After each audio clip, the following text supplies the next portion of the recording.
Hey everybody, welcome back. This is episode 2 in a series I'm doing on emergency prep and wilderness survival.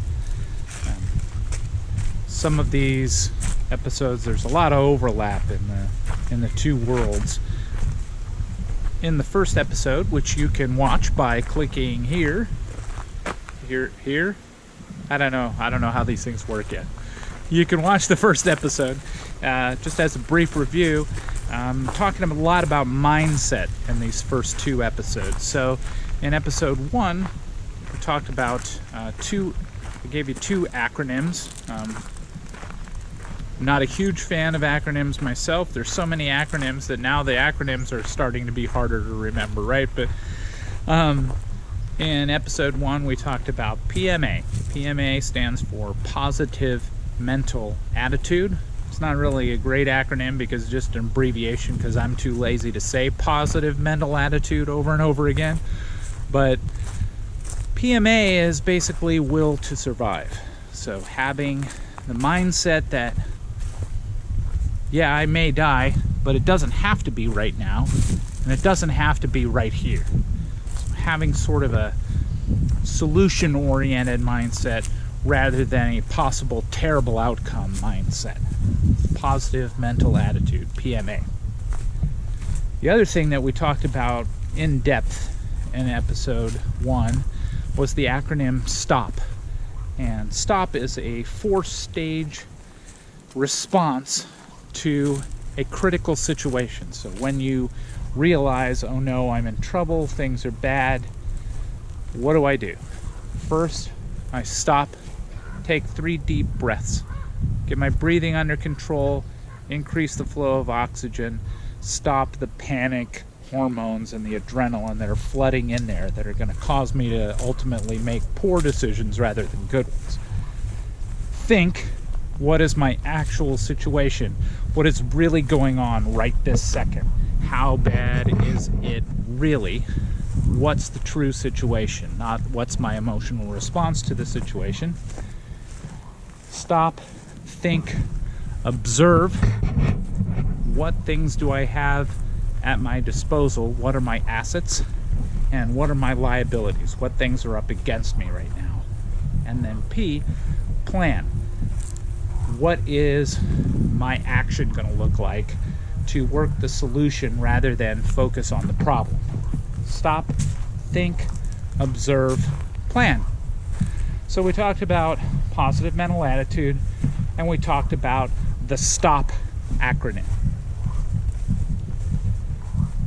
In this episode, I'd like to talk about a concept, another philosophical thing that you can tuck into your toolkit to give you a little more power and knowledge, and that is the rule of 3s.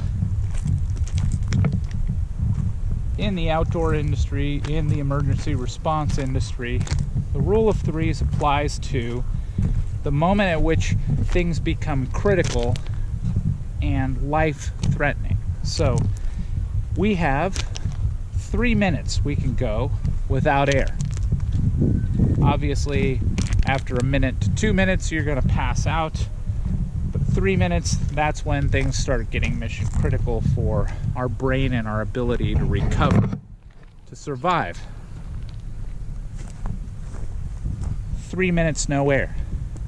We can go 3 hours in exposure. So right now, it's a pretty sunny day. It's going to get warmer this week. Exposure refers to our inability, because of the environment, to control our core temperature. Keep everything inside here working like it's supposed to. Keep us alive.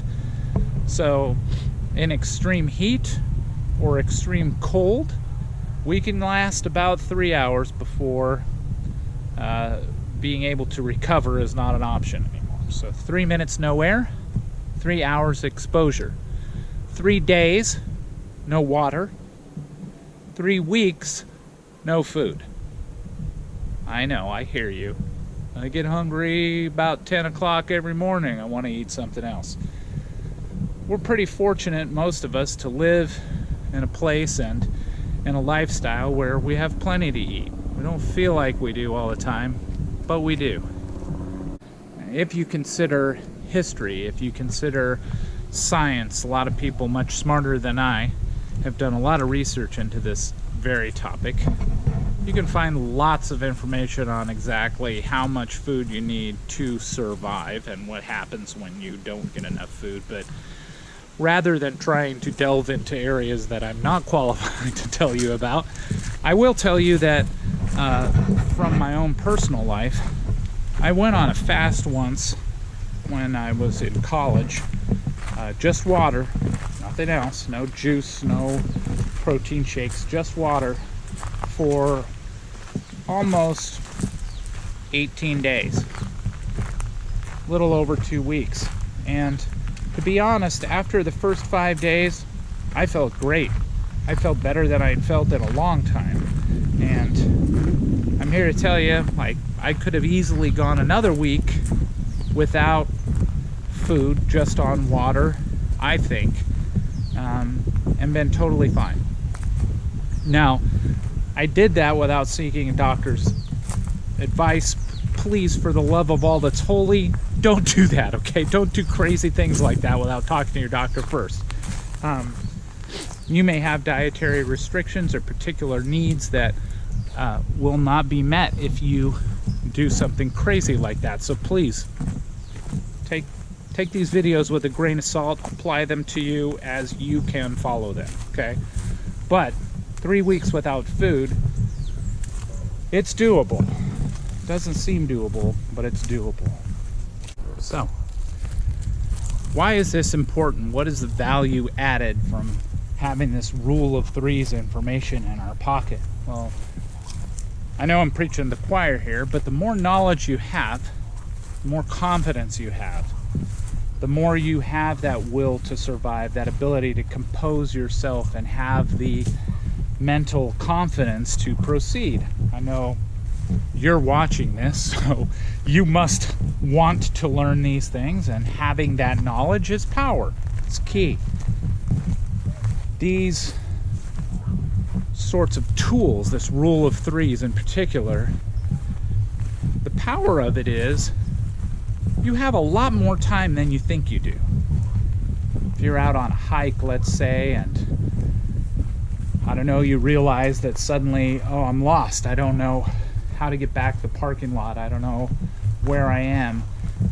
Your first inclination is going to be to panic, to freak out. But if you get that breathing under control, stop, think, you have a lot more time than you think you do. 3 minutes no air, 3 hours in exposure, 3 days no water, 3 weeks no food. And I know the first 2 episodes have been talking a lot, my examples have been backcountry examples, but from an emergency prep standpoint, usually the questions I get at the start of classes that I teach on that topic are all related to water. How much water should I get? How do I purify it? How do I store it? What's the best way to get water if I don't have it stored? A lot of people think that water is your #1 concern, but really, it's exposure. So the other thing that's great about the rule of threes is it helps us prioritize what things in our plan stage of stop we should focus on first. If you have 3 days of water, but it's going to drop below 30 degrees tonight and you have nothing warm to sleep in, that's going to be a much more pressing. If you have 3 days of water, but you have nothing warm to sleep in and it's going to be sub 30 degrees tonight, you're going to have other things on your mind. You're going to have other problems, other challenges that you won't be prepared for. So the rule of threes is really, it's a wonderful 1-2 punch of knowledge. It helps us to prioritize what things to focus on solving first. Also gives us a lot more confidence and a lot more focus because we realize we have more time than we thought we did. Thanks again for tuning in. I'm going to focus on some of those priorities in future episodes. So we'll talk about air, we'll talk about exposure, We'll talk about water, and we'll talk about food in future episodes. But for now, don't want to overload you. Keep things simple. If you got something of value out of this video, please hit that like button. Feel free to subscribe if you want more of this stuff. And as always, take care of yourself. Breathe. Get ready.